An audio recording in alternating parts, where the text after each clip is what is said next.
presidente ya constitucional de la Argentina, Javier Milei, ayer asumía la posición de jefe de Estado y gobierno de ese país.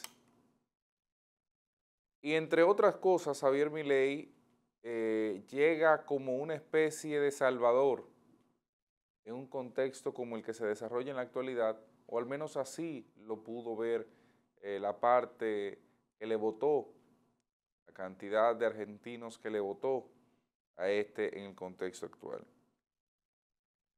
¿Cuáles son los principales retos de Javier Milei? Bueno, para mí los principales retos de este joven presidente inicia todo con un Congreso que le pueda aprobar lo que necesite. Un Congreso con el que tendrá que lidiar minuto a minuto porque es un Congreso en el cual no cuenta ni siquiera con una representación fuerte. No, no es con una mayoría, no.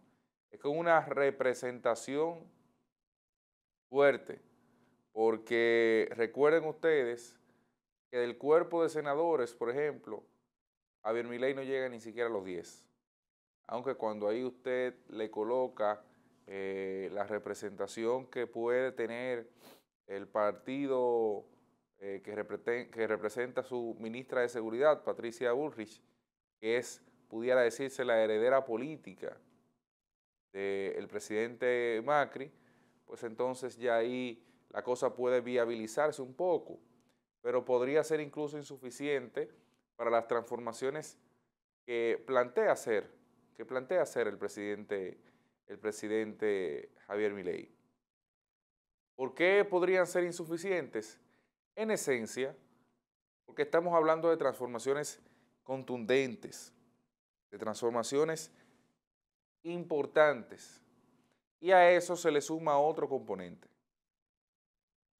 ¿Cuál es ese componente? Bueno, las transformaciones, aun cuando son deseadas, no dejan de ser pesadas.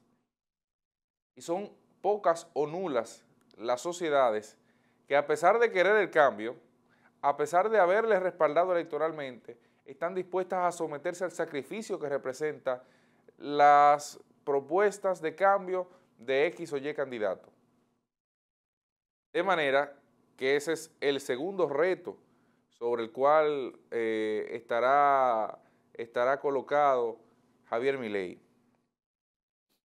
De entrada, el problema económico, él advierte que será peor incluso de lo que está, por lo menos en los primeros meses.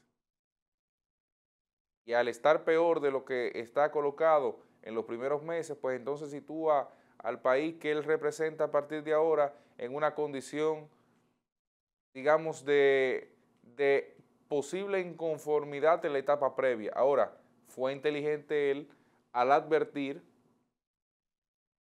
que esto estaría ocurriendo.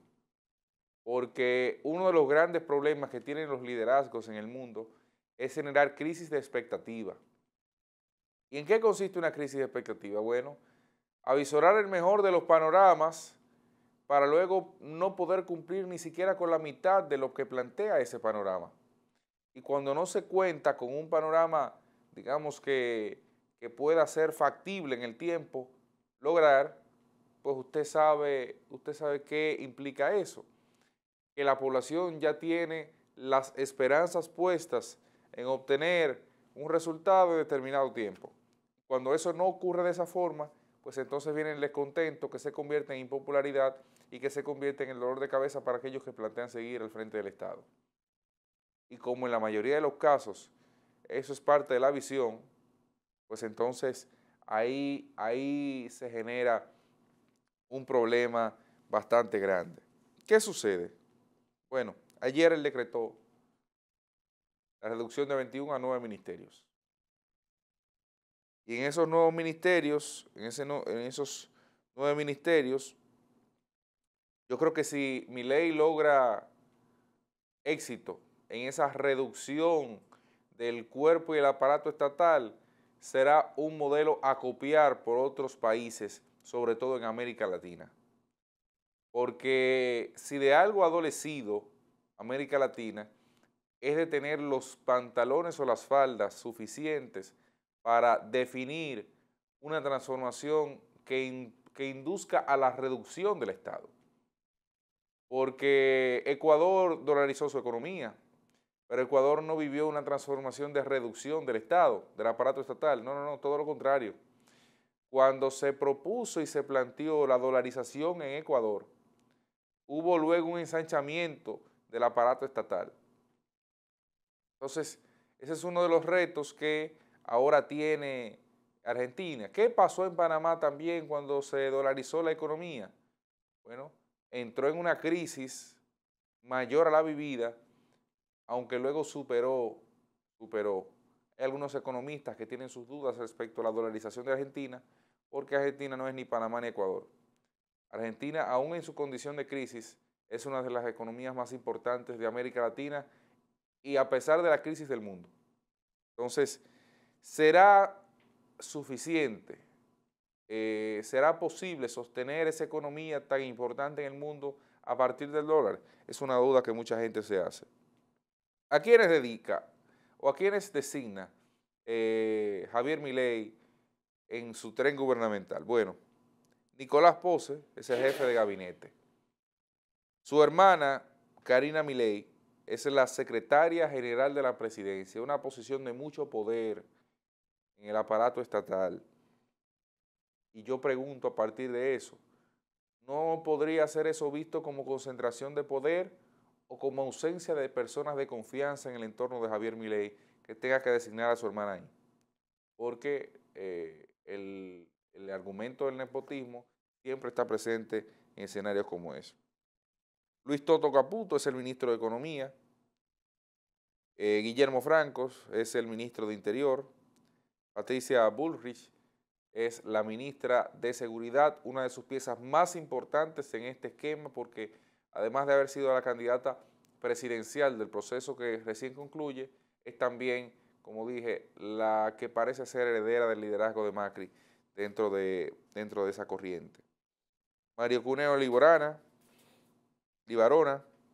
es el ministro de Justicia, Sandra Petovelo es la ministra de Capital Humano, Guillermo Ferraro es el ministro de Infraestructura, Luis Petri de Defensa, Diana Mondino, ministra de Relaciones Exteriores, y Mario Russo es el ministro de Salud. Bueno, suerte Argentina y ojalá le sea correcto, porque reitero, las transformaciones son deseadas en la mayoría de los casos, pero el sacrificio que llevan las transformaciones casi nadie las quiere. Y ese sacrificio que casi nadie quiere es el que hace posible el camino a ejecutar, es el que puede generar el paso que diferencia y que distancia a los demás.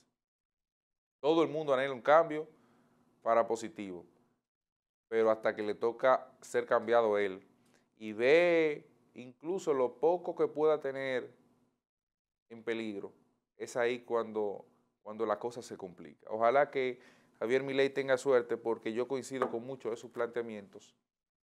Y el éxito de una política que pueda él aplicar puede ser la apertura, y escuche bien lo que estoy diciendo, puede ser la apertura a una expansión de ese modelo de hacer política desde el Estado, no política electoral, desde el Estado, en muchos países de este continente.